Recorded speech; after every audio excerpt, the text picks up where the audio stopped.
starting from verse 14 until verse 26, and allow me to read this to you. And again, the assignment that we have is about theological point of view. Okay, so now we already learned about historical, cultural, and then we just interpret literally. Now we're going to interpret the Word of God, hopefully correctly, so that we will be able to really understand. This is our assignment, of course. James chapter 2, starting from verse 14 until verse 26. Allow me to read this to you from the New King James Version so that we will have some insights. What does it profit, my brethren, if someone says he has faith but does not have works? Can faith save him? If a brother or sister is naked and destitute of daily food, and one of you says to them, depart in peace, be warmed and be filled, but you do not give them the things which are needed for the body, what does it profit? Thus also faith by itself, if it does not have works, is dead. But someone who will say, you have faith and I have works. Show me your faith without your works, and I will show you my faith by my works. You believe that there is one God, you do well. Even the demons believe and tremble. But do you want to know, O foolish man, that faith without works is dead? Was not Abraham our father justified by works when he offered Isaac his son on the altar? Do you see the faith was working together with his works? And by works faith was made perfect.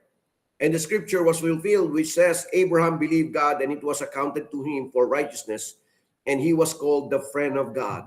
You see then that a man is justified by works and not by faith only. Likewise, was not Rahab the harlot also justified by works when she received the messengers and sent them out another way?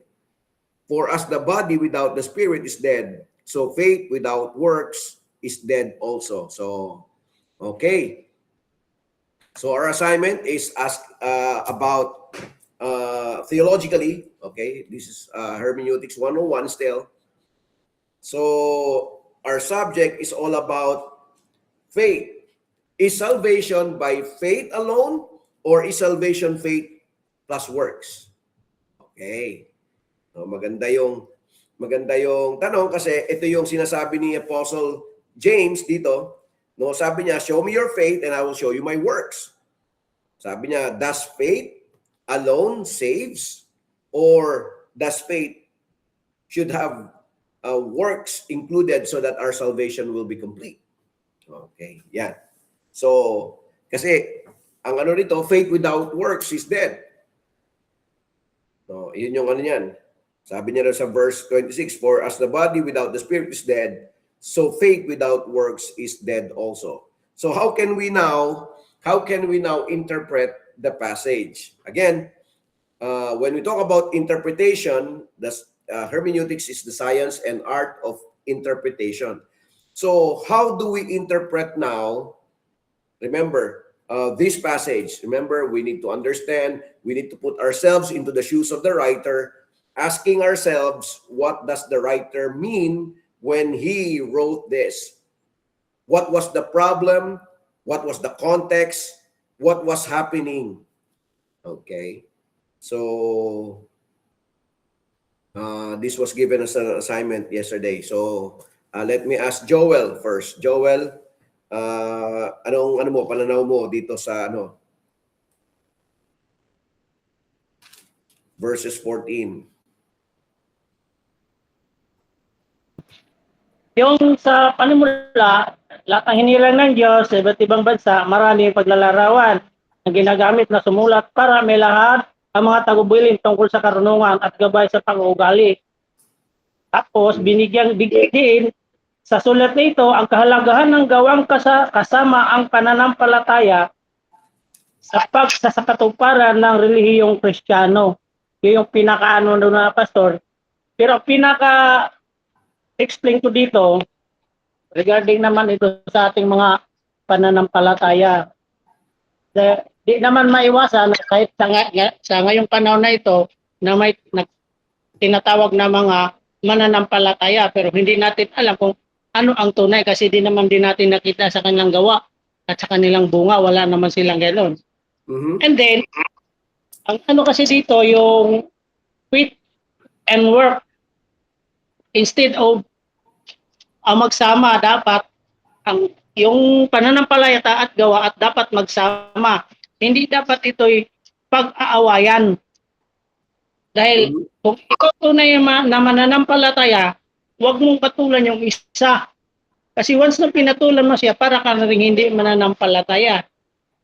Ito yung tinatawag na conversation between two persons that they have the same faith but difference in reasons in their faith.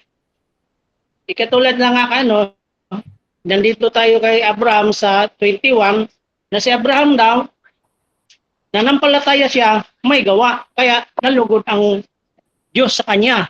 So, dapat tayo na bilang isang mananampalataya, makita na tayo na may gawa na mabuti. Para ang ating pananampalataya kasi pastor is glorify to God. To glorify to God. Ngayon, nanampalataya ka na wala ka namang gawa, so babalik tayo dito sa 17, gayon din naman ang patay ang pananampalatayang walang kalakip na gawa. So sa akin naman pastor, nagbibisa ko sa pananampalataya ko. Okay. Either yung kasama ko, hindi naman siya mananampalataya siya. Iba yung gawa.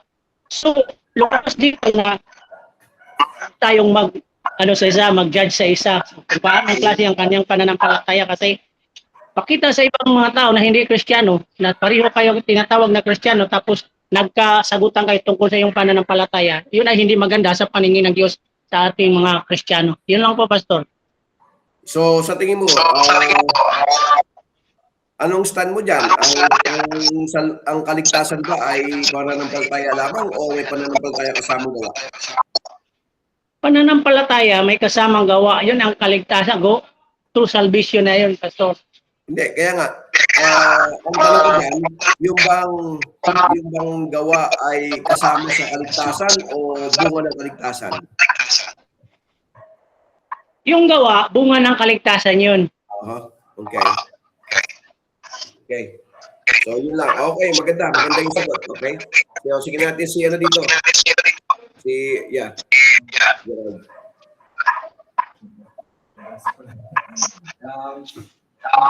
Naman yung parang relate ko lang din yung dito yung gawa tapos sa pananampalataya. Kasi medyo parang nabanggit kasi dito no, mention Maganda po yung sagot. kaya lang kasi noon yung gawa bago siya nananampalataya. Parang ginanon dito na Nauna ba? wala po alis sabay ng din po pala. Na parang magkasabay ng kalawa. Kung iano po natin na kalaw po dito yung sinabi po dito na kailangan natin na nanampalataya, pero sa Kristiyano, may mga Kristiyano na nakakarap natin, parang dali lang sa kanila sabihin na nanampalataya talaga sila, pero hindi naman nila ginagawa sa personal. Doon pa lang po na nakita natin na yung mga ginagawa po natin, tapos yung pananampalataya ay kailangan na isip magkaisa po talaga. Hindi yung magkaiwalay po talaga. Yung hindi natin kailangan pagtatalunan pa. Pag dito, katulad din ni Brother Joel, yung naging isang halimbawa kasi dito, yung kay Rab, yung na-mention ko dito si Rab. Si Rab po kasi ay hindi po siya nananampalataya. Pero dun sa Danospean na inutusan ni Joshua na pinatuloy dito sa Jericho para magmanman, pinatuloy niya doon sa bahay nitong na si Rab. Alam naman po natin na si Rab po isang nagbibenta lang ng alim, yung mga nagbibenta ng mga parang mga alim. Yan. Yung pinatuloy pa rin niya yung dalawang sprayer na yun kahit na hindi niya kilala at alam niya na tatay sa kayo yung dalawang na yun, pinatuloy pa rin niya. Nagtakpan niya doon sa mga sisinubo ng hari na matauhan, takpan pa niya, pinatakas pa niya, tinulungan pa niya. Doon pa lang ay nakita ko yung mas kailangan natin po talaga na mangibago po talaga yung gawa at yung pananampalataya sa atin. Sa Christian talaga. Kasi Hindi, God's work, pag minsan na ano natin po na hindi nakakapagligtas kapag wala yung faith. Kailangan talaga may faith po talaga doon sa good works. Magkano po talaga sila. Hindi pwede po yung faith lang kung hindi naman natin i-ano na sa gawa. Parang ang laki po nung maaaring difference po nung ano, kahit may kiwalay. Kaya dito po yung naano ko po na sa verse 17, yung gayon din naman patay ang pananampalataya. Ito yun yung para po sa akin ay dito ko nakita yung parang mahina pa po tayo sa pananampalataya. Mahina pa po tayo. Pero may tayo po yung parang inaatak po tayo ng Panginoon na lumapit po sa Kanya. Pero tayo naman ang lumalayo po doon sa Kanya. Kaya po yung mahina po yung connection natin at yung faith natin sa kay God. Doon ko po na-observe ko din yung ano. Tapos dito katulad po dito sa 26, patay ang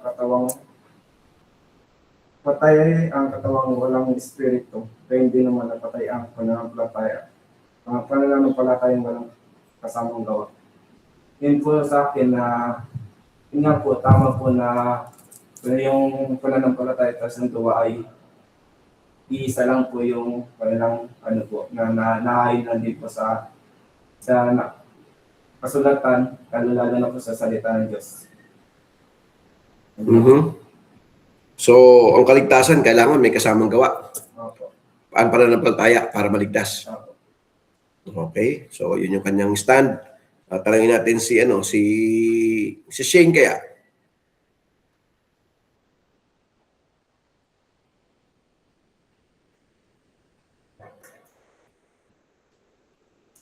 O wala pa. Si Hana muna. Si Hana. Hmm.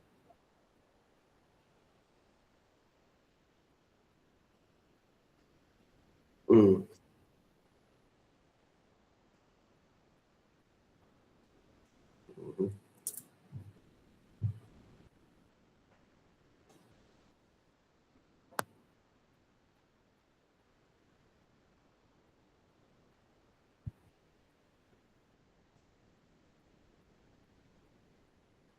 Mhm.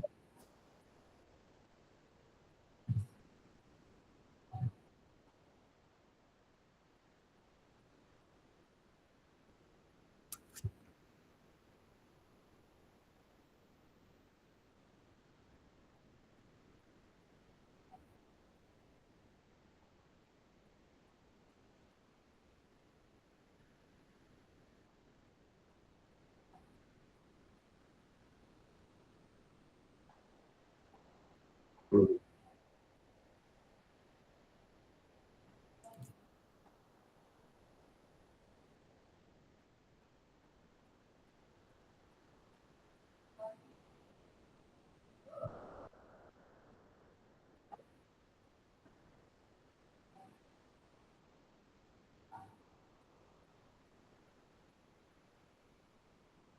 Mhm.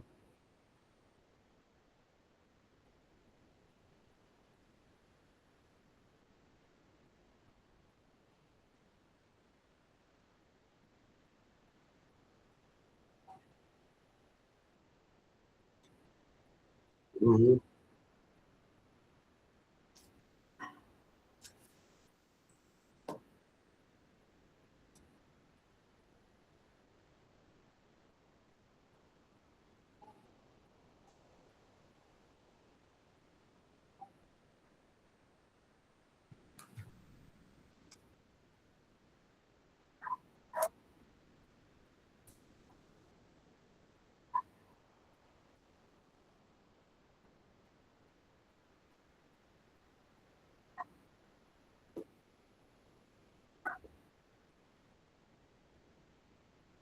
Mhm.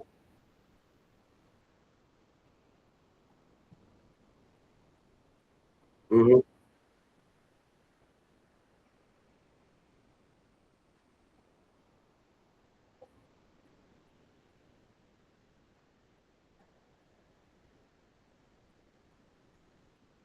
Mhm.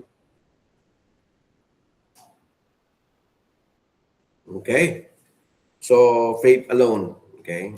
So yung works, it's just a manifestation or work ano fruit. Tama?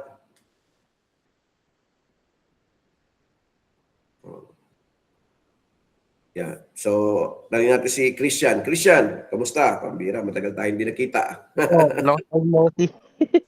So, Nabigla yun. po ako. Ha? Nabigla ako sa topic. Hindi po Ay, ako ganun? prepared. Pero ang pagkakaintindi ko po, Pastor, dun sa mga passages, since I believe naman po talaga sa faith, sa sola fide or yung sola fide na ang ibig sabihin is faith alone. So, babalikan ko lang po yung Romans 3:28. Sabi dito, yung verse 26 muna, ngunit ngayon ay ipinakita ng Diyos na siya'y matuwid at itinuring niyang matuwid ang mga sumasampalataya kay Jesus. So, di ba po noong una, tinuturing tayong kaaway ng Diyos at tayo ay malayo sa Kanya. Pero dahil dun sa ginawa ng Panginoong Jesus dun sa krus, ay itinuring niya tayong righteous before Him. Dahil siya yung talagang nakasunod lang naman dun sa nakapulfill nung kautusan, di ba po? And no one is Mhm. righteous before Him. So dahil po doon sa kagandahang loob ng Diyos, kaya tayo nagkaroon ng kaligtasan sa pamamagitan ng pananampalataya. So sabi sa 27, kaya't ano ngayon ang ating maipagmamalaki? Wala. At bakit naman tayo magmamalaki dahil ba sa ating pagsunod sa kautusan? Hindi. Kundi dahil sa ating pananampalataya kay Kristo. So yun po, in-explain naman po ni Apostle Paul dito na uh, no one should boast dahil wala tayong kayang ipagmalaki sa Mhm. Diyos. Dahil we are all na makasalanan.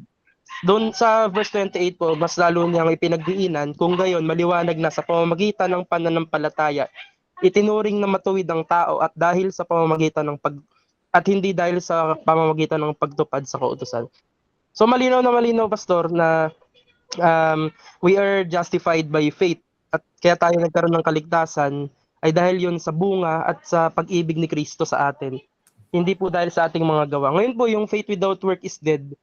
Sinabi po yun para ipakita sa tao na hindi, kumbaga parang bilang Kristiyano, kailangan makita sa atin yung gawa. Yun po ay isang paglakad natin sa ating sanctification na tayo niligtas ni Kristo at tayo po ay inaasahan ng Panginoong Hesus na tayo ay kikilos ayon sa kanyang kalooban. So ngayon po, faith without work, talagang inaasahan tayo ng Diyos na kikilos tayo. Kaya po sinabi doon na faith without work is dead. So ibig sabihin, Pastor, evidence yun ng kaligtasan natin kaya tayo kumikilos. Mhm. So yun. Thank you po. Okay, maganda yan, no? Si Shane, balikan natin si Shane. Shane, may ano ba, may insight o kaya pag wala, si Daisy.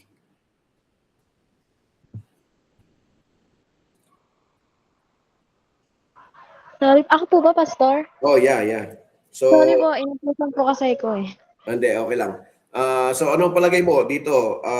Kasi nandito tayo sa ating hermeneutics, we already went to historical, cultural interpretation. Now we're going to theological interpretation. So actually, this passage na pinag-aralan natin sa James chapter 2, verse 14 until verse 26 is more on theological. But the writer, who is no other than James himself, tried to explain to us, is salvation by faith alone or faith plus works? So yun yung magandang dito, panuntunan, no?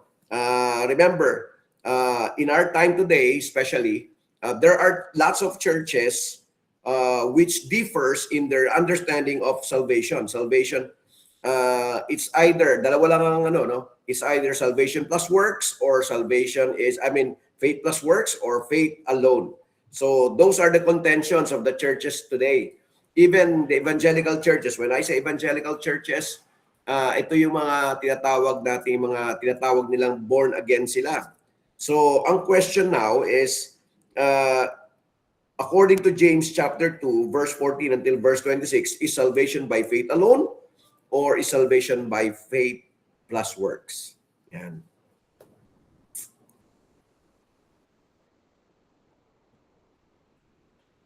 Ano po, for me po yung by works. Hmm? By works. So faith is salvation is by faith plus works. Apo. Okay. Sige. So how about Daisy? Ano sa tingin mo? Nabasa mo 'yan? No. Para ma-correct natin kasi nga the problem with our world today is that of course there are lots of people who have different perspective, understanding. Again, what we are studying is hermeneutics, and because we are studying hermeneutics, we need to learn how to interpret the Word of God correctly. So basically, the reason why we are studying this is because we are now learning about theological concepts. Here, if we will try to look at this, salvation is not faith plus works. Okay? Para maliwanag. Why will I say that? It's only salvation is by faith alone. Because if you will try to look at the earlier verses, James, the half-brother of the Lord Jesus Christ, was now explaining to those people who claims to be Christians, followers of the Lord Jesus Christ, that they have faith in Christ. But the problem is that it is not seen or it is not manifesting in the way they live. Look at the earlier verses 14 until verse 17. What does it profit, my brethren, if someone of you says he has faith but does not have works? Can faith save him? If a brother or a sister is naked or destitute or of daily food, and one of you says to them, depart in peace, be warm and filled, but you do not give them the things which are needed for the body, what does it profit? Thus also by faith itself, thus also faith by itself, if it does not have works, is dead. So Apostle James, the half-brother of the Lord Jesus Christ, was simply explaining right now those people who claims to be Christians, followers of the Lord Jesus Christ, and yet it is not seen in their lives. And that's the reason why James would like them to understand that if ever you will tell people that you really have faith in Christ, but it's not seen in the way you live, it's nothing. So it is meaningless. That's why Apostle James was now trying to engage with these Christians, people who claims to be followers of the Lord Jesus Christ. He was now trying to not only engage to them, but also to remind them that their faith should have works. Remember the works of the Lord Jesus Christ, the words of the Lord Jesus Christ, that a true follower of the Lord Jesus Christ should always bear fruit. Let us go back to John chapter 15 so that we will understand. John chapter 15, starting from verse 1 until verse 8. I am the true vine, and my Father is the vine dresser. Every branch in me that does not bear fruit, he taketh away. And every branch that bears fruit, he prunes it, that it may bear more fruit. You are already clean because of the word which I have spoken to you. Abide in me, and I in you, as the branch cannot bear fruit of itself unless it abides in the vine. Neither can you unless you abide in me. I am the vine, you are the branches. He who abides in me and I in him bears much fruit. For without me you can do nothing. If anyone does not abide in me, he is cast out as a branch and is withered. And they gather them and throw them into the fire, and they are burned. If you abide in me and my words abide in you, you will ask whatever you desire, and it shall be done to you. By this my Father is glorified, that you bear much fruit, so you will be my disciples. So here, the Lord Jesus Christ was now giving us a distinction between those who are true from those who are not. In John chapter 15, the Lord Jesus Christ was now telling them, if you abide in me, you will bear much fruit. So remember, this was the time that the Lord Jesus Christ will be crucified. This was the time in which the Lord Jesus Christ, before he was betrayed that same night, because on that same night he was betrayed, before he was betrayed, he mentioned about those people who will truly be his. They will abide with him, and as they abide in him, they will bear fruit. So, even in the book of James, which we are now studying, theologically speaking, it's only by faith that we will be saved. It's just that faith should produce good fruit. So, maliwanag.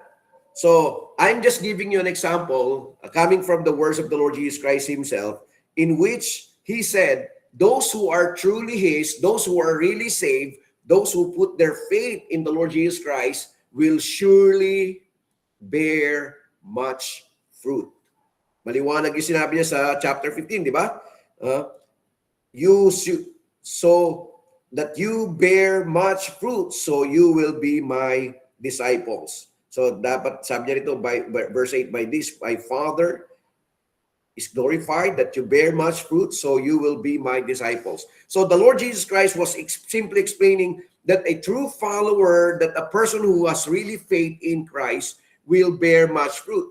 In fact, nung ginamit ni James si Rahab as an example, even Abraham, when he uses them as an example, he was simply telling us how Rahab the harlot, Rahab the prostitute, was able to show her faith. In fact, if we will go back to Joshua chapter 2, tingnan nyo balikan natin yung Joshua chapter 2. Why is it that we believe that she has faith?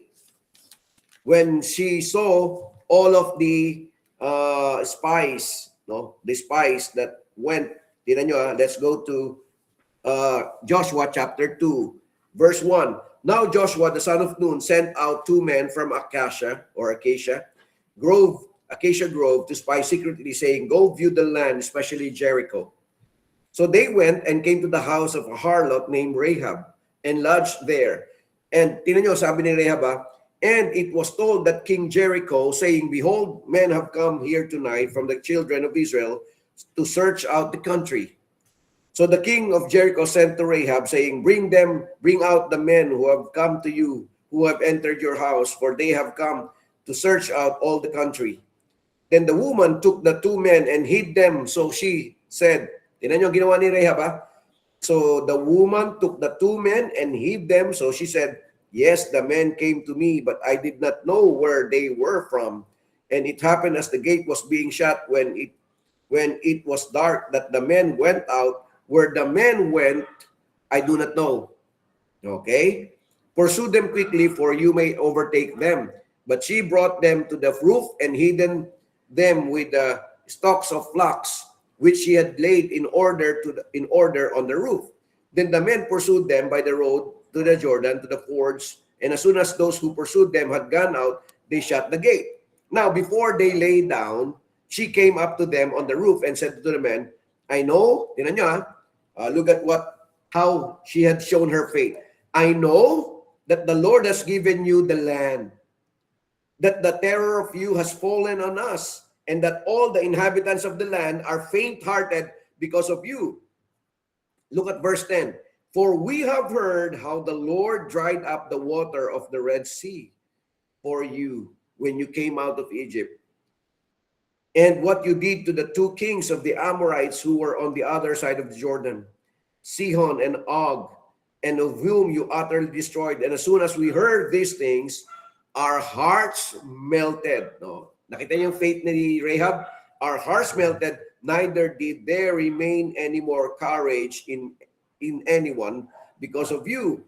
For, tingnan niyo, sabi niya rito, for the Lord your God, He is God in heaven above and on earth beneath. Now therefore, I beg you, swear to me by the Lord, since I have shown you kindness, that you will also show kindness to my father's house and give me a true token.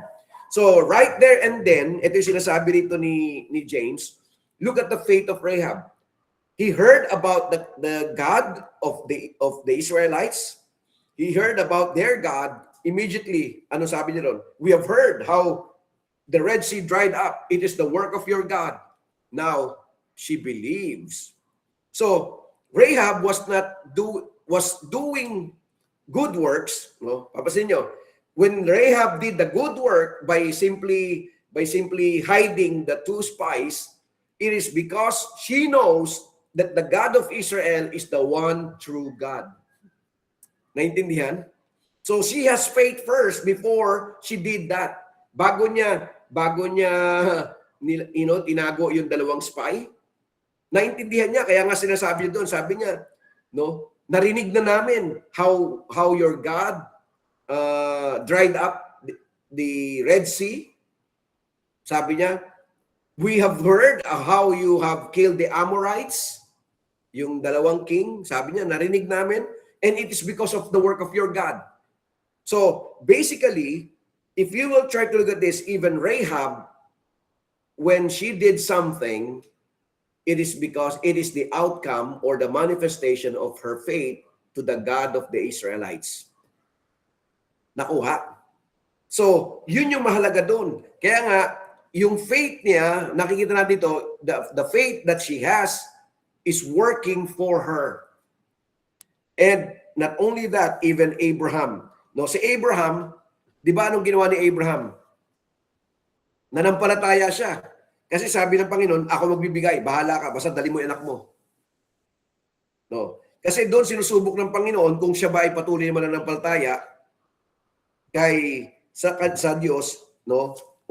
If you will go back to Genesis, no, when he was being asked, kasi nga, first and foremost, paano hindi siya mananampalataya? Yung kanyang una, no, yung kanyang anak na si Isaac, hindi na in-expect because how old was Sarai when she was pregnant? She's 90 years old when she gave birth. So,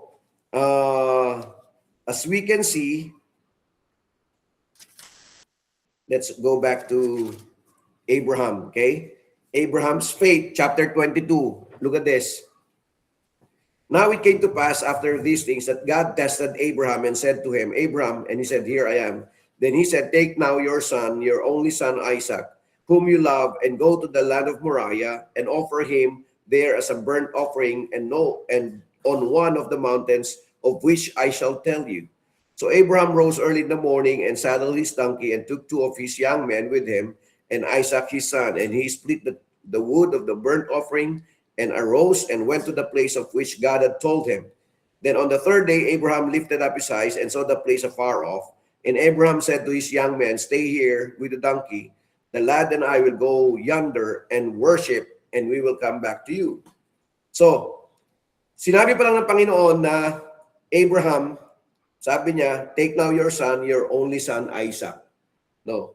Remember, Isaac is a miracle child. No? He's a miracle child. Before Isaac was born, Sarah even laughed at what God told him. No? Sabi doon, magkakaroon ng your wife shall bear a son. Look at chapter 20, Genesis chapter 20. Then Abraham from there to south dwelt before Kadesh and Shur and stayed in Gerar. Now Abraham said to Sarah his wife, she is my sister. Hindi yan. Bakit napunta doon?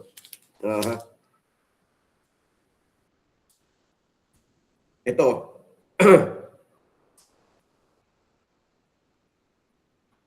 Chapter 21, chapter 21. And the Lord visited Sarah, and he had said, and the Lord did for Sarah as he had spoken. For Sarah conceived and bore Abraham a son in his old age, at the set time of which God had spoken to him, and Abraham called the name of his son who was born to him, whom Sarah bore to him, Isaac. So tingnan niyo maigi. Sarah became pregnant at her very old age. At kung papansinin niyo maigi, now Abraham was 100 years old when his son Isaac was born to him, and Sarah said, God has made me laugh, and all who hear will laugh with me. She said also, who would have said to Abraham that Sarah would nurse children, for I have borne him a son in his old age. So si Isaac, pinanganak ng 90 years old si Sarah. Okay? Sarah bore a child at a very old age. Sabi ni Sarah, actually, nung sinasabi ng Panginoon na mga anak siya, sabi niya, paano mangyayari yon? Ako'y matanda na. That's why Sarah laughed when she heard that she's going to bear a child. And so, saan bang chapter yun? Nandyan sa ano eh. Ito, chapter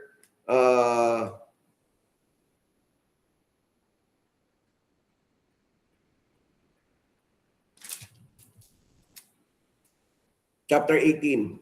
Yan. Genesis chapter 18.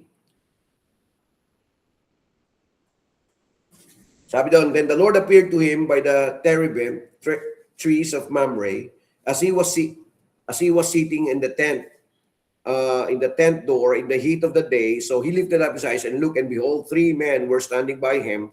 And when he saw them, he ran from the tent door to meet them and bowed himself to the ground and said, My Lord, if I have now found favor in your sight, do not pass by your servant. Please let a little water be brought and wash your feet and rest yourselves under the tree. And I will bring morsel of bread that you may refresh your hearts. After that you may pass by, inasmuch as you have come to your servant.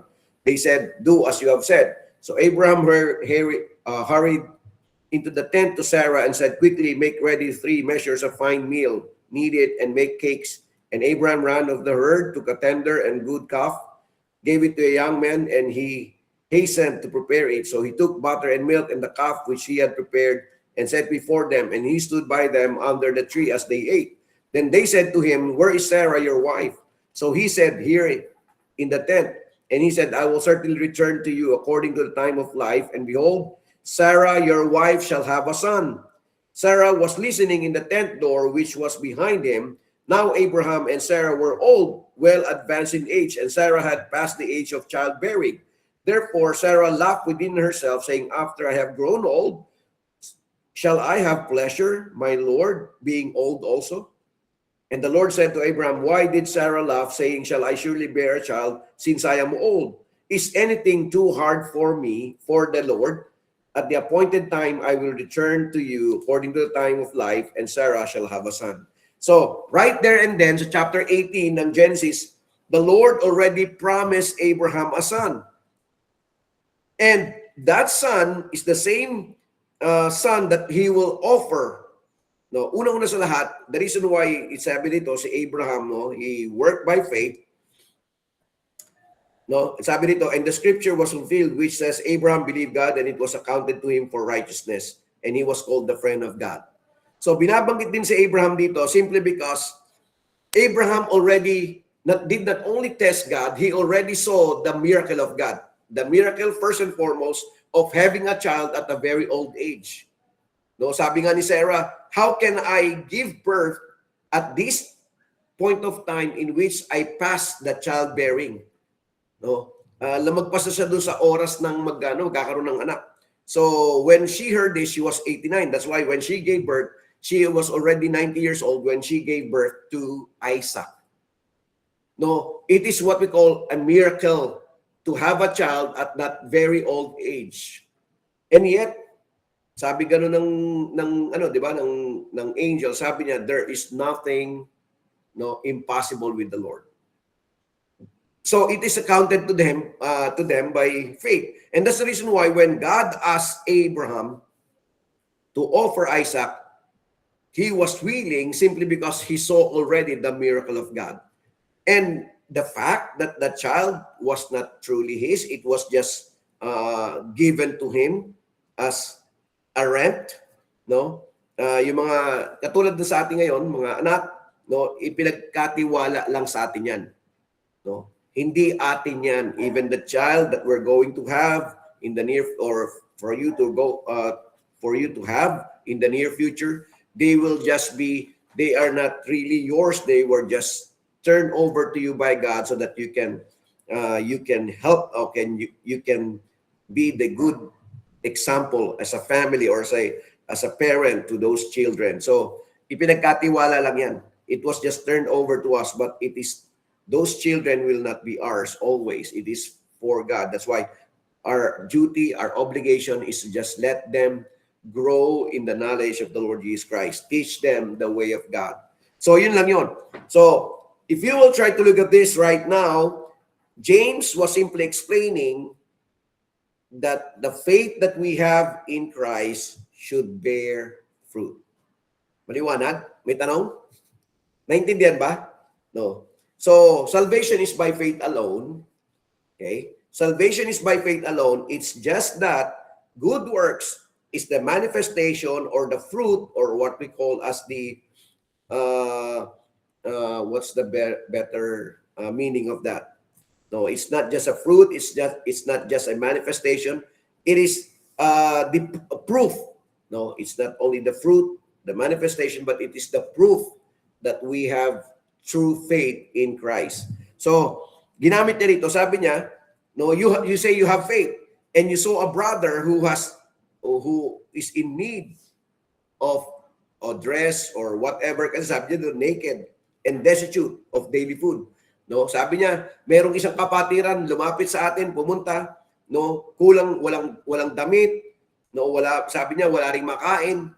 No, ang sinabi mo, and one of you say to them, depart in peace, be warmed and filled, but you do not give them the things that they need.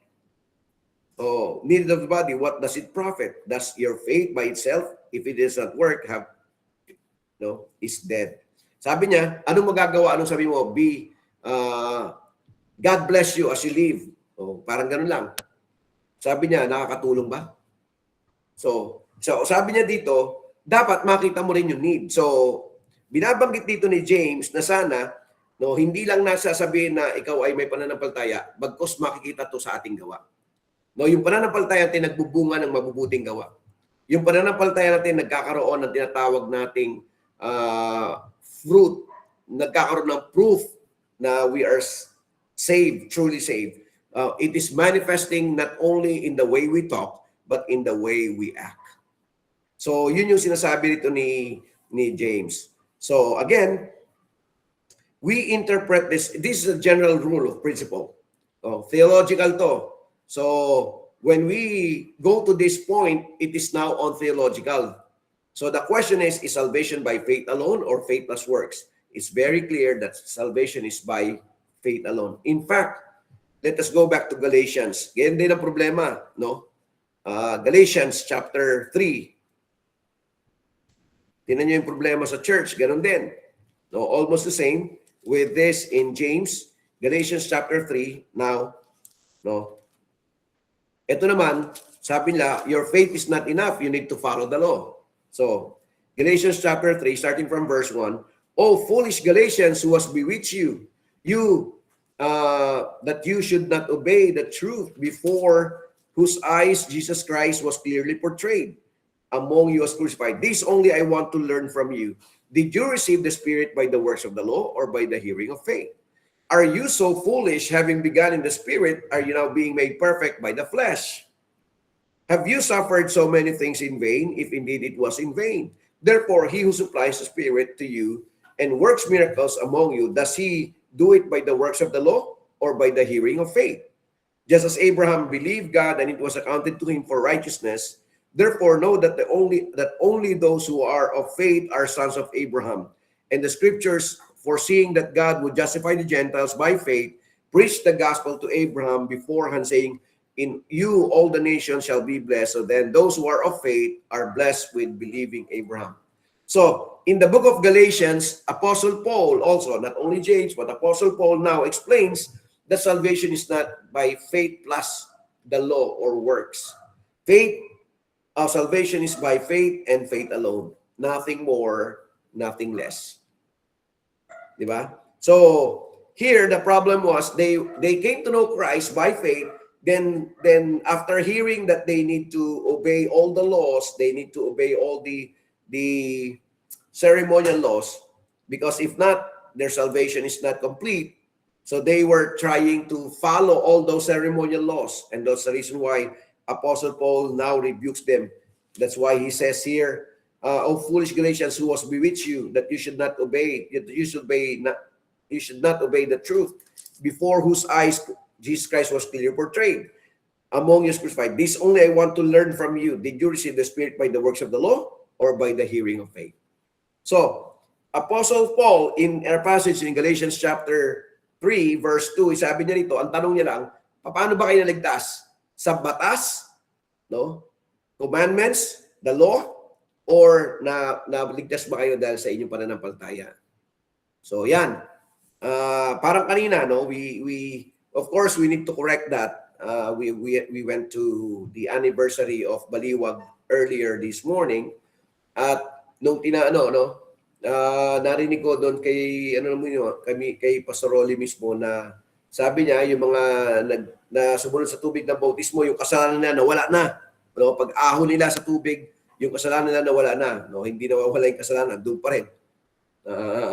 Pero no, mali yung ganung explanation. No, we will not be saved by just simply being baptized.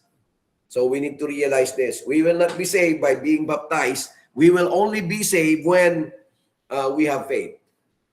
So baptism is not just, it is not salvation. It is just one way of showing that you truly have faith and you are following the Lord Jesus Christ's footsteps, but nothing more than that. Okay? So hindi yun.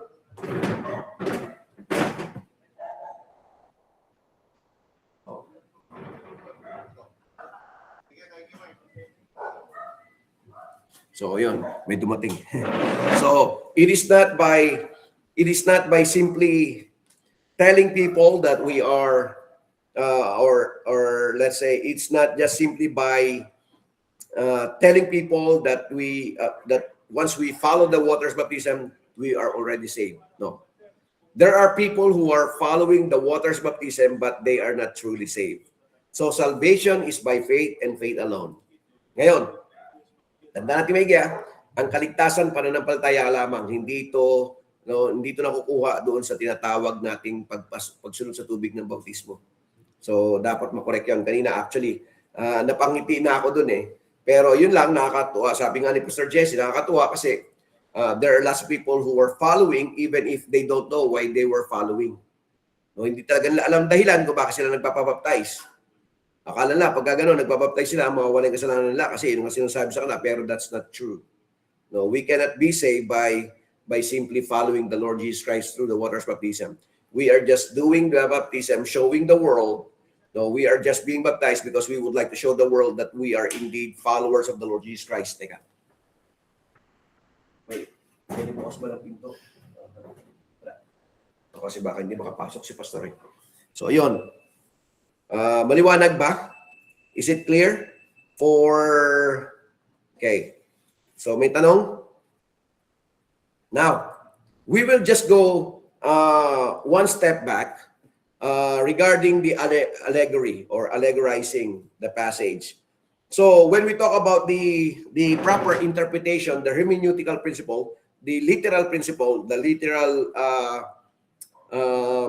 principle of studying the Word of God, interpreting the Word of God, the opposite, the exact opposite of the word literal interpretation is, or the proper interpretation or hermeneutical interpretation is the allegory or allegorizing. That's the exact opposite of interpreting the scripture, which is called literally. So, ito yung tinatawag nating, meron tayong dalawa, no? Yung literal interpretation, that's what we are doing right now. That's the right interpretation. But there's an opposite to that. That's why we call it eisegesis most of the time. But we call it as allegory or allegorizing.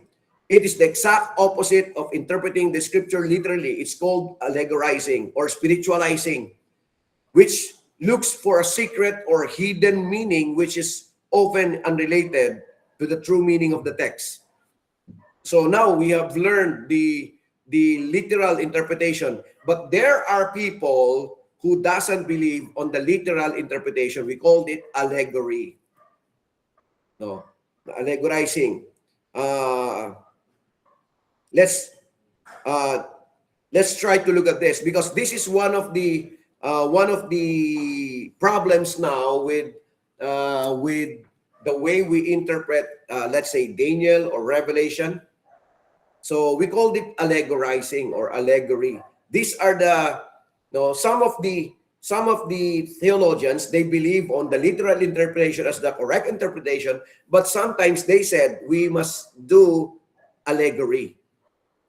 Is it proper? Is it normal? Or is it not right? So again, when we say allegory or spiritualizing, they are saying that there are secret or hidden things in the passage in which we need to look upon. No, baka merong mga hidden gems na kailangan nating maintindihan, makita. Okay? So those are the things that are being done by those people who believes on allegory. So when we say allegorizing, it's a danger. Okay? So when we talk about when we talk about interpretation, is a danger for each and every one of us. If we will believe on everything in literal sense, then suddenly we will not believe on the literal sense. Now, sabi natin, ito mga bagay na to ay hindi to literal.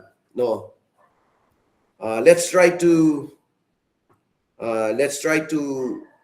look at some passages, especially the book of Revelation. Dito nagkakaroon ng problema. Okay? Let's go to the book of Revelation so that we will understand. This is sometimes the problem. So, ito yun. Let's try to look at this.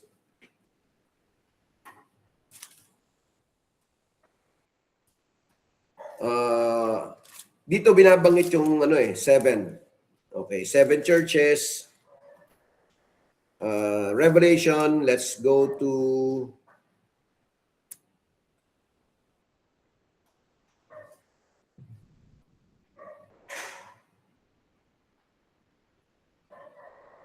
Okay. Let's go to Revelation, okay. Maganda to, 7 churches. After the 7 churches, let's go to chapter 4. Chapter 4 of Revelation, para maganda lang, okay? So, merong 7 churches. After the 7 churches, let's go to chapter 4. So, chapter 4, what do you think of this? Revelation chapter 4. After these things, I look and behold, a door standing open in heaven, and the first voice which I heard was like a trumpet speaking with me, saying, "Come up here, and I will show you the things which must take place after this." Immediately I was in the Spirit, and behold, a throne is set in heaven, and one sat on the throne, and he who sat there was like a jasper and a sardius stone, and in appearance, and there was rainbow around the throne, in appearance like an emerald around the throne, were 24 thrones, and on the thrones I saw 24 elders sitting, clothed in white robes, and they had crowns of gold on their heads. And from the throne proceeded lightning and thunderings, and voices. 7 lamps of fire were burning before the throne, which are the 7 spirits of God. So ito, verse 5, tignan nyo maigi, 7 spirits of God. Is it totoo or just spiritual? Before the throne there was a sea of glass like crystal, and in the midst of the throne and around the throne were 4 living creatures full of eyes in front and in back. The first living creature was like a lion, the second living creature like a calf, and the third living creature had a face like a man, and the fourth living creature was like a flying eagle. The 4 living creatures, each having 6 wings, were full of eyes around and within, and they do not rest day or night, saying, "Holy, holy, holy, Lord God Almighty, who was and is to come." Whenever the living creatures give glory and honor and thanks to him who sits on the throne, who lives forever and ever, the 24 elders fall down before him who sits on the throne and worship him who lives forever and ever, and cast their crowns before the throne, saying, "You are worthy, O Lord, to receive glory and honor and power, for you created all things, and by your will they exist and were created."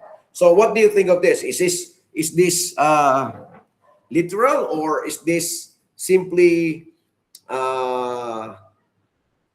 a story or not true? Okay, or let's say it has a different meaning. So when we talk about allegory, so this the danger. It is the opposite of interpreting the scripture literally, and because they believe that there's a meaning in it, there's the real meaning of the real text. There's a real meaning of that is hidden, or that's the problem there, or that's what they think. So, mayroong mga tinatawag tayong mga hidden gems that we need to look upon. So, what do you think of this, Revelation chapter 4? Is it literal or is it allegorical? So, what is this all about, chapter 4? So balikan natin yung chapter 2, chapter 3. Chapter 2 and chapter 3, it's all about the 7 churches. The Loveless Church, which is the Ephesus Church. Then the angel of the church in Smyrna, the Smyrna Church. And then in verse 12, chapter 2, the angel of the church in Pergamos, verse 12. And then verse 18, the angel of the church in Thyatira. So, and then chapter 3, verse 1, Sardis, church in Sardis. and then verse 7, the church in Philadelphia. And then chapter 3, verse 14, the church of the Laodiceans, and then which we call most of the time as a lukewarm church. So is this church, kasi there are teachings that these churches, we are now in the last church, the seventh church. No, sabi nila yung first church is the dead church, or ano yan, the first church is the loveless church, the second church was the persecuted church. So may mga age, ano sila dyan. And then the third one is a compromising church. The fourth one is a corrupt church. The fifth one is a dead church. The sixth one is a faithful church. And lastly, the last one is the lukewarm church. So they believe we are now on the timetable of the lukewarm church. But the question is this, are the churches that are being mentioned in chapter 2 and in chapter 3, is our churches also part of it, or it's just only on the last church? So, ano sa tingin nyo?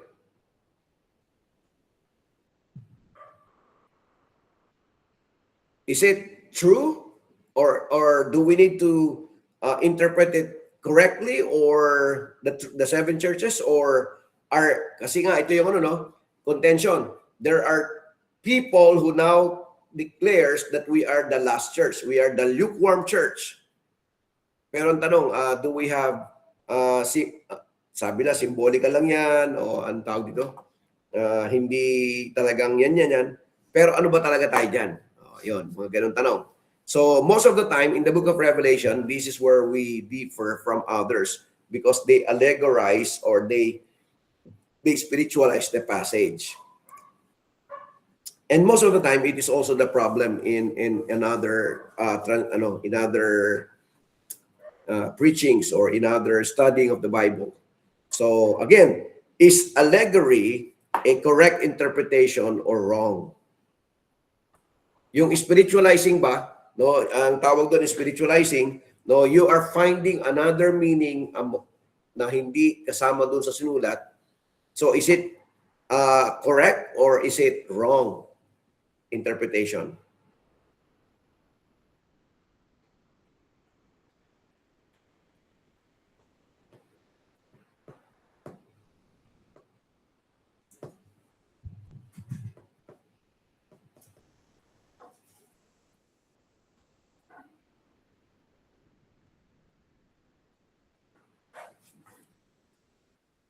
So, sa tingin nyo,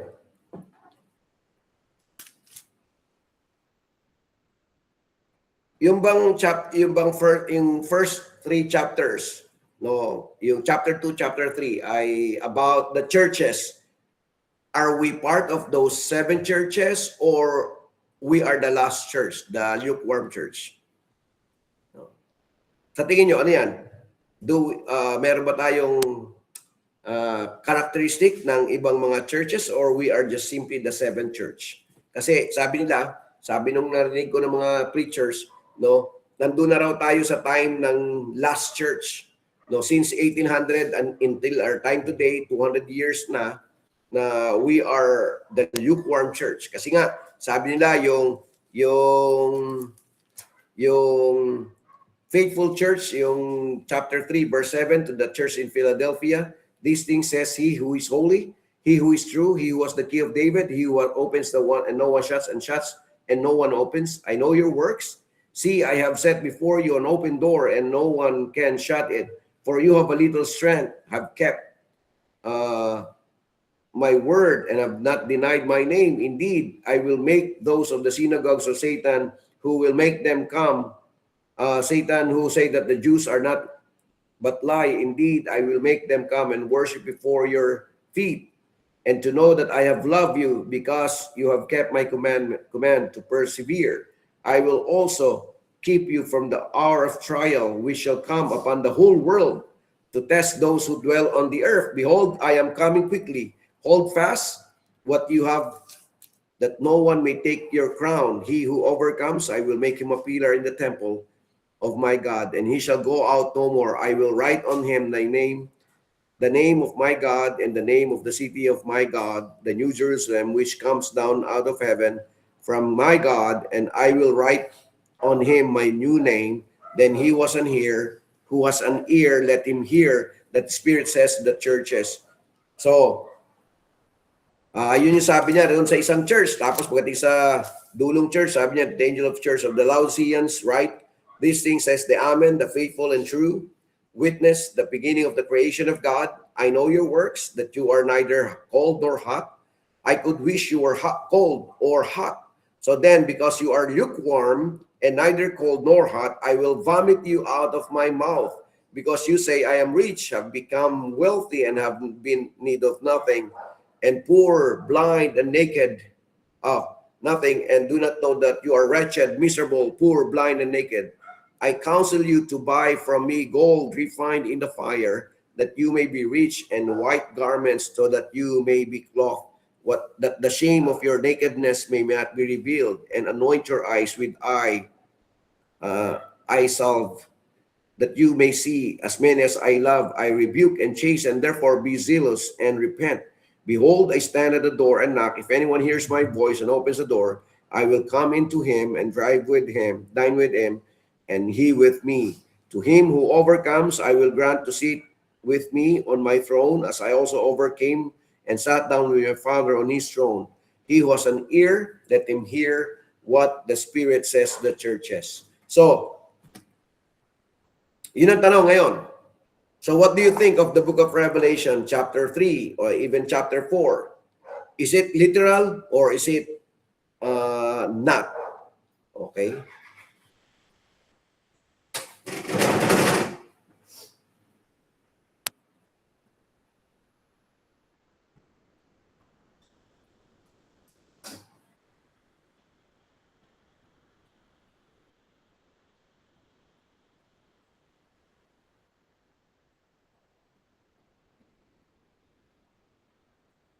So, yun ang tanong. May mga... Okay, Joel, sige.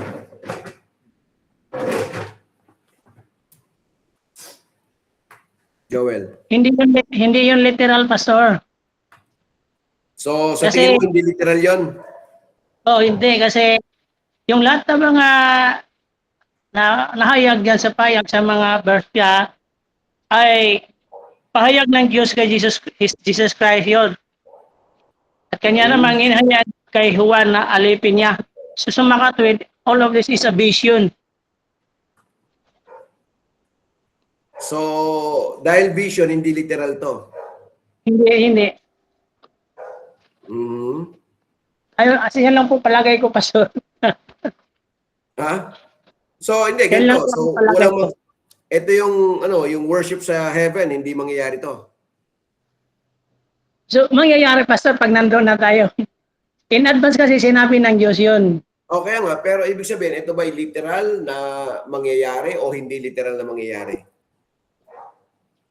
Dito sa ating Pastor sa mundo, hindi literal. Pag nasa langit, literal na yun. Hindi, paano yung churches? Hindi literal yung churches dito, yung 7 churches? Yung sinabi niya sa chapter 3 at sa chapter 2. 2. Oo. So sa tingin mo, Parang hindi literal ba yung literal churches o hindi? Kasi binanggit yung mga pangalan ng church. Ephesus, Parang mga hindi church talaga literal. to. Ha? Para sa akin, Pastor, parang hindi literal yung mga church na yan. Pa-problema natin kasi may church. Kaya nga meron tayong church sa Smyrna, meron church sa Pergamos, may church sa Ephesus, di ba? Meron naman tayong kaya may Ephesians tayo. May church sa Thyatira, may church din sa Sardis, may church din sa Philadelphia, may church sa Laodicea. So ang tanong, ito ba mga church na to hindi totoo? Totoo, Pastor. Siyempre, church talaga sa bawat lugar eh. Oo, kaya nga. Church sa highway. Kaya nga, kung titignan mo to, ito ay part lahat ng mga lugar kung saan naikot ng mga actually malapit sa Isle of Patmos to, malapit doon sa mga lugar ni John during that time. It's part of the old Asia.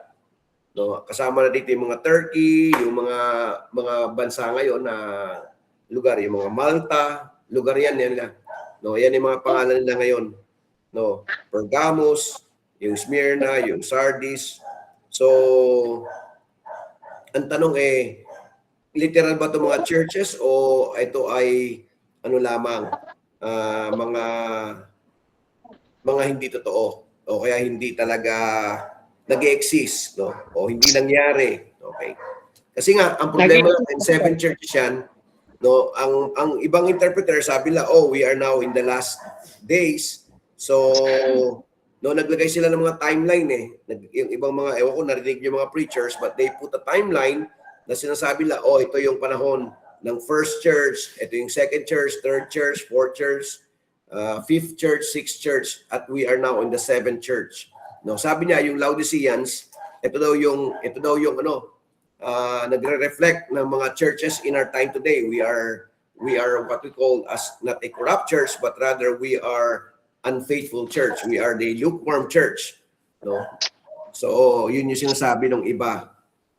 Kaya they believe we are now in the last days. Ngayon, ang tanong, ano pa natin interpret ang Revelation?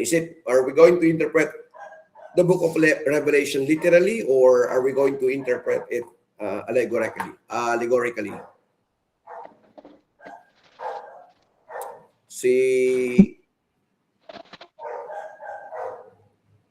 Sa tingin nyo, si Hana kaya?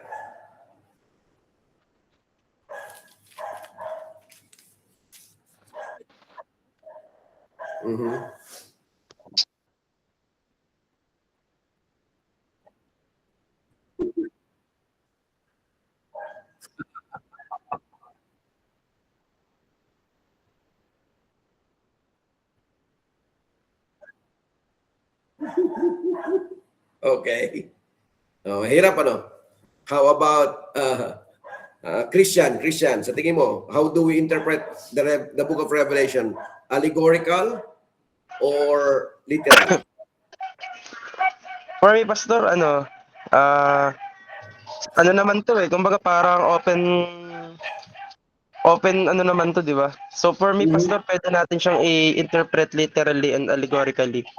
Pero since sa sinasabi dito, Pastor, yung mga 7 churches, actually, ini-interpret ko siya as literal kasi yung mga churches na to, possible na pinagdadaanan din to ng maraming church ngayon. Di ba, like yung mga lukewarm churches, di ba, meron naman, nararanasan natin ngayon. Hindi man literal na tayo yung pinapatungkulan dito, pero as a modern settings na church, marami ding church na talagang nakakaranas ng mga pagsubok, di ba? Ng mga nangyayari sa panahon na to, even persecutions. And isa tayo din sa sinusulatan din, possible na tayo sinusulatan din at tayo ay recipient din naman ng scripture. Possible na tayo din yung mga taong sinasabihan ng Lord sa pagkakataong ito. Okay. So, ang contention mo ngayon is that we can interpret the word of God allegorically at the same time literally. Di ba? Opo. Okay. Opo. So, ano masabi mo dyan, Gerald and Juvenile? Hindi niyo pa alam. Okay. So, maganda to, no? Maganda kasi nga maintindihan natin, subukan natin pag-aralan yung Book of Revelation para makita rin natin, no, is it to be interpreted allegorically or we need to interpret the Book of Revelation literally. No, maganda to, magandang pag-aaralan natin to in the near future kasi once we go to book studies, we will learn this. No, kasi may mga preteries, may mga yung allegorical interpretation, may literal interpretation, at saka merong mga may mga different observations or interpretations. So we need to understand this, the Book of Revelation. Of course, for me, I interpret this literally. No, I don't kasi nga sabi ko nga sa inyo kanina, when we say allegorical, yun yung danger ng interpretation. No, kasi allegorical is sometimes or most of the times is spiritualizing. You're putting some meaning into the text in which it's not. Okay? In which it will not show. So allegorizing or spiritualizing hides the real meaning of the text it is too subjective. So ito yung problema ng allegorical. No, too subjective and personal. So, and then the third thing that we can understand about the allegory or allegorizing, it undermines the truth of the text. And fourthly, it questions the factual reliability of the passage or the text. Sige, Christian. Di ba, ang nangyayari kasi, pag yung ibang tao kaya ayaw nilang literal, di ba? Aha. Natatakot sila dun sa mangyayari in the end times, like yung mga buot ng Diyos and other stuff. Kaya maraming Kristiyano natatakot itong i-interpret. At ayaw nila na literal. Pero even sa Reformed kasi community pastor, kami kasi, di ba, pwede naman natin yun gawin. Kagaya nga ng may mga amil tsaka may mga post-meal. Nagtatalo pa rin sila dun sa view ng kung ito ba literal or symbolical lang. Pero ang point dun, pastor, we can naman talaga, kung tayo tunay na Kristiyano, hindi dapat tayo natatakot sa mangyayari sa end times. Dahil kahit anong mangyayari saan man, unahan man, gitna, or sa end tayo kunin ng Lord. Di ba? Ang importante doon, hindi sa atin ipapadanas ng Diyos yung pot niya, di ba? Dahil tayo mga pinili niya. So, pwede natin yung tingnan bilang kumbaga parang optimistic yung view natin na hindi natin na-neglect yung calling natin sa Lord, di ba? So, importante doon, pastor, na maging optimistic tayo ano man yung mangyayari. So naniniwala ka hindi ka makakaranas ng nung persecution, ng Great Tribulation. Opo, kaya nga kahit sa reform kumbaga parang dinidisregard nila yung ko. Kasi hindi naman yung view pastor ni ni John MacArthur tsaka nila Paul Washer. Actually sila John Mac pre-trib yun eh. Kahit po si si John pamangkin po ni Benhin, si Costihin. Reform siya, kumbaga parang meron siya kinukuha na point dun sa kumbaga parang preterist pero hindi niya masyadong ina-apply yung pagiging full preterist niya. Kaya nga yun ang sinasabi ni John Mac, how can you be a reform if you don't believe on dispensation of time, if you don't believe on the premillennial dispensation of time, sabi niya.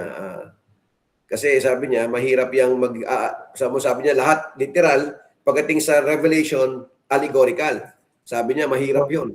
No, bigla ka nag-shift sa iba. Ang importante doon, pastor, nagkakatundo lahat ng mga churches doon, even evangelical, na magiging rampant talaga yung evangelicalism talaga. Mangangalap talaga yung evangelism. Kasi nga, di ba, sa end times, darating din yung time na kahit mga Kristiyano na tatalikod pa rin. May mga ganun, di ba? So ngayon, kailangan pa rin talaga. Kaya nga, pastor, may nagsasabi na yung mga reconstructionist na yung view nila na kailangan i-impose yung sa government yung Christianism. Kaya kailangan pa rin talaga, pastor, na na yung mga Christians talaga malaki yung role na gagampanan, whether we are dispensational, whether we are preterist, whether kung ano man tayong stand natin. Ang pinaka matindi talaga doon, magiging rampant talaga ang Christianism at maghahari si Kristo.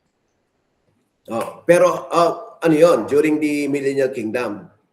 Kasi nga, the Lord Jesus Christ will reign. Pero ang tanong, before that time comes, ano ang ating basis na Actually, in 2 Thessalonians, bibigyan ko ng example Sa 2 Thessalonians chapter 2, ito yung binibigay lang na So, how do we interpret this? Again, if we will interpret it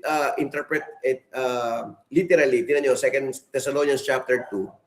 No, ito yung basis natin bago magkaroon ng rapture.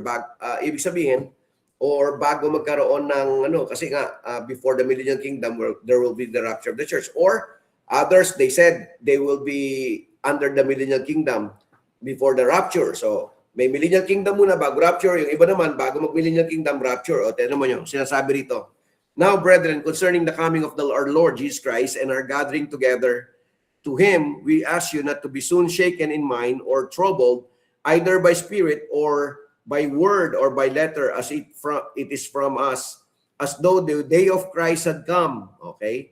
Let no one deceive you by any means, for that day will not come unless the falling away comes first, or unless that the falling away comes first, and the man of sin is revealed, the son of perdition, who opposes and exalts himself above all that is called God or that is worshipped, so that he sits as God on the temple of God, showing himself that he is God.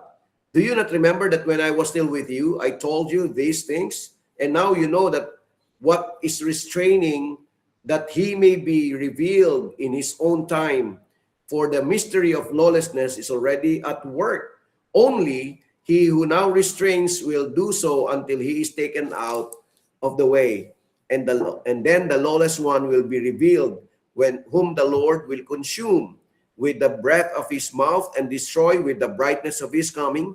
The coming of the lawless one is according to the working of Satan, with all power, signs, and lying wonders, and with all unrighteous deception among those who perish, because they did not receive the love of the truth, that they might be saved. And for this reason, God will send them strong delusion, that they should believe the lie, that they all may be condemned, who did not believe the truth, but had pleasure in unrighteousness.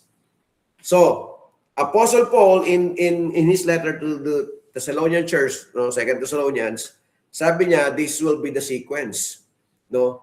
Before the rapture of the church, there will be what? The appearance of the Antichrist. So, bago magkaroon ng rapture, kasi nga, yung iba, pre-millennial, mag-rapture before millennial, yung iba naman mag-rapture after millennial. No? Yung mga amillennialists. Magkakaroon na tinatawag tayong change. Pero sabi niya, what is true here in 2 Thessalonians chapter 2, that before that time comes, sabi niya, let no one deceive you by any means, for that day will not come unless the falling away comes first, and the man of sin is revealed, the son of perdition, who opposes and exalts himself above all that is called God or that is worshipped, so that he sits as God in the temple of God. So ayan tanong ko ngayon, if we believe on the amillennial point of view, di ba? Paano sinasabi nito na uupo si Antichrist? And he will be worshipped as God. No? He will be sitting in the temple of God, showing himself that he is God. So, kailan mangyayari yun? Pre-millennial? Kasi nga, kung if the Lord will reign, kasi nga, ang problema ng amillennial is the Lord is reigning right now. Pero if the Lord is reigning right now, kailan uupo si Satan? So, yun lang yung mga question. Kasi nga, I mean, Satan, si Antichrist. Si Antichrist, no, who will be sitting and will be reigning the world. No, sabi niya dito, he himself will sit, di ba, as God in the temple of God. For now, wala pa naman yung templo eh. Pero he will sit there in the temple of God. So when will this be? No, yun ang tanong ng mga ano ngayon. Dito nagkakaroon ng division yung mga reform. So ang tanong lagi, when will the Antichrist sit during the kasi nga they don't believe on the literal 1,000 years. So when will this happen? Yun ang tanong lang lagi doon. Kasi the Antichrist will reign eh. Before the Lord returns, he will reign. So is it during this time he is now reigning? Ang problema sa mga amillennialists, the Lord Jesus Christ is now reigning. So if the Lord Jesus Christ is now reigning, sabi doon, ang tanong agad dito, no, sabi niya, sinasabi rito na he will be, the restrainer will be taken away. Now he who restrains, do so until he is taken out or taken away. Oh. And then the lawless one will be revealed, whom the Lord will consume with the breath of his mouth and destroy with the brightness of his coming. So, kailan yan ang tanong? No, yun yung mahalaga dito eh. Sa millennial kingdom, mayroong pag millennial kingdom, so we believe that it will be a land, a time in which the land will flow with milk and honey. Po sa amin. Pabago-bago ka, Christian, ha? Diba? Yung mga tanong, diba? Those are the questions that we need to answer. Kailan mangyayari yun? Post-amil dispensation? No. Actually, Yun lang yung mga questionable. Yung nga tinatanong din ni John Mac dun sa mga ano eh, sa tulad nila ano, tulad nila sino ba yung Amil? May Amil eh. Arsis Prol pa. Ha? Si Arsis Prol. Arsis Prol. Oh, yan, RC Sproul, Amil, sabi ni John Mac, paano ka maniniwala ng Amil pag kailan lalabas yung Antichrist sa'yo? Kasi nga yung nga Amil din siya. Actually hindi lang siyang Amil eh. Si Amil, tinitingnan ko systematic theology. Si Grudem. Si Wayne Grudem, Amil, ewan ko si Erickson, parang Amil si Erickson eh, Christian. Si Millard Erickson. Parang eh. Pero si Charles Ryrie, tinitingnan ko, John Mac, no, yan yung mga pre-mill yan. Sino pa ba? So, tinitingnan ko yung mga books ko kung sino yung mga Amil eh. Parang yan, si Erickson, o kaya parang si Grudem, hindi ko maintindihan. Pero, yung mga graduate ng Dallas Theological Seminary, lahat ng mga yung ibang mga writers dito sa Dallas Theological Seminary, lahat yun pre-trib. Lahat yun pre-millennial, dispensationalist. Actually, may book nga ako dispensation dito eh. Si Dwight Pentecost, graduate na kanyan. Si Dwight Pentecost, graduate ng Dallas Theological Seminary. So most of the graduates of Dallas Theological Seminary, they believe on premillennial dispensation. Pero yung mga tulad nila Erickson, nila Millard Erickson, nila Wayne Grudem, pagdating sa gagaling sila pagdating sa theology, sa doctrine of salvation. Pero pagdating sa stand nila doon sa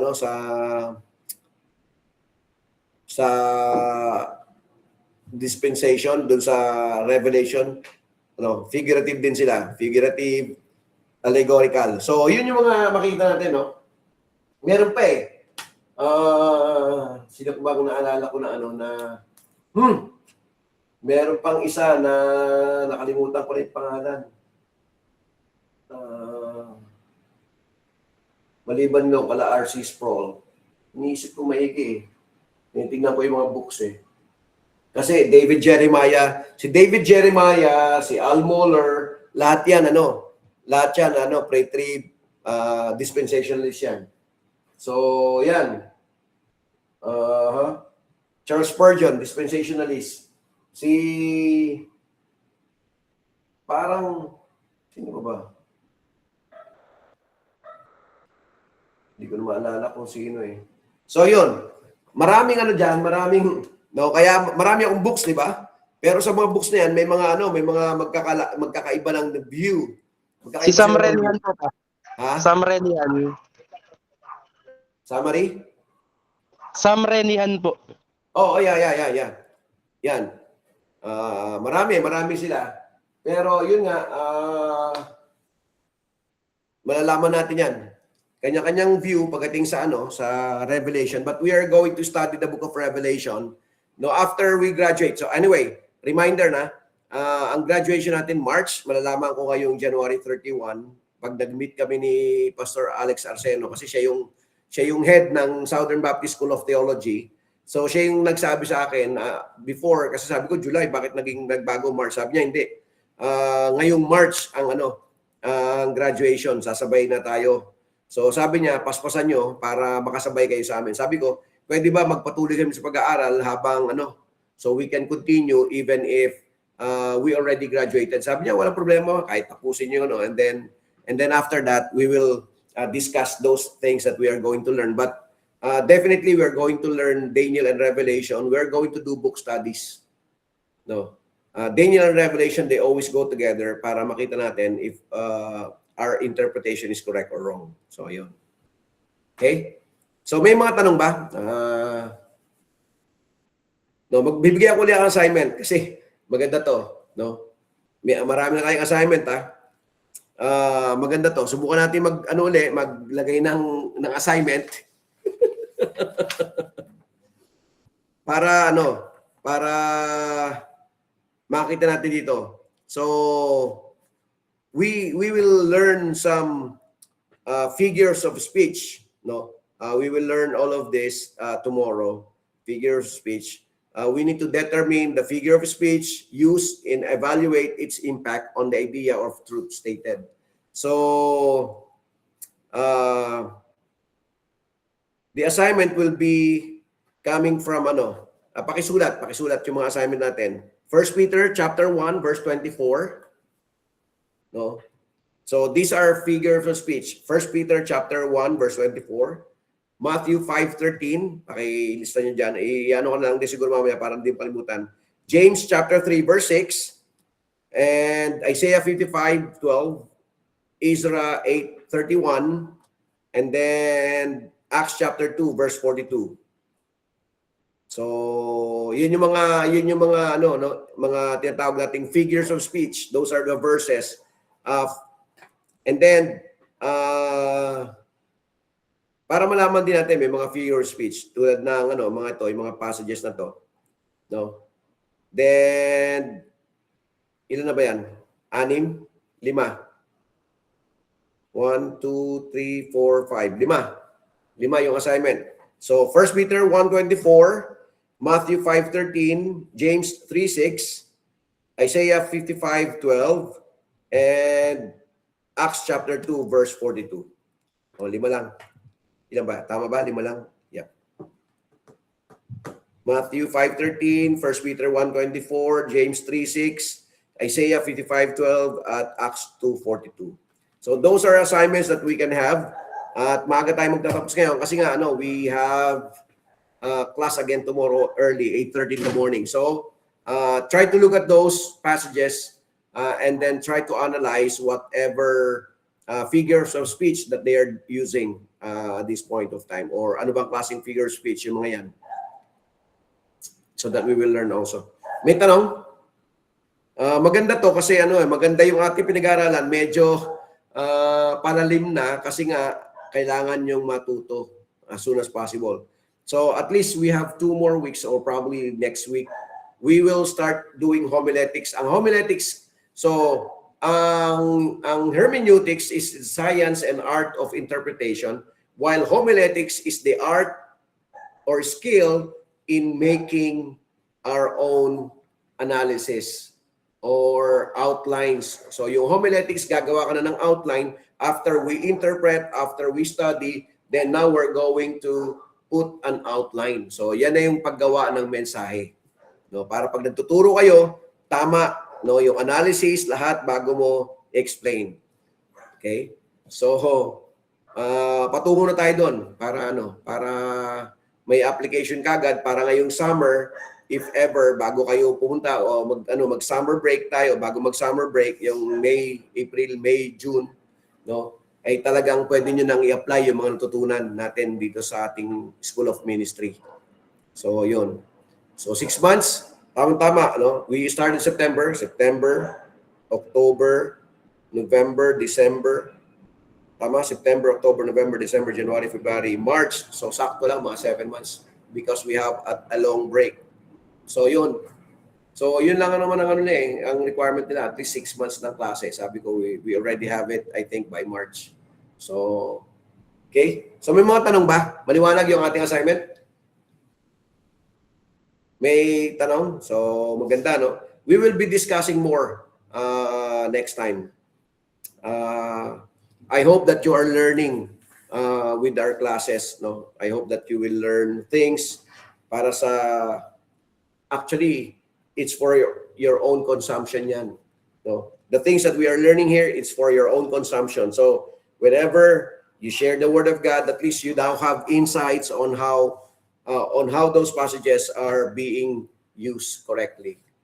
So yun. Again, when we talk about interpretation, the highest form of interpretation is the literal interpretation. Yung danger lang talaga, merong mga tinatawag nating they put meaning on the text. So we call that allegorizing.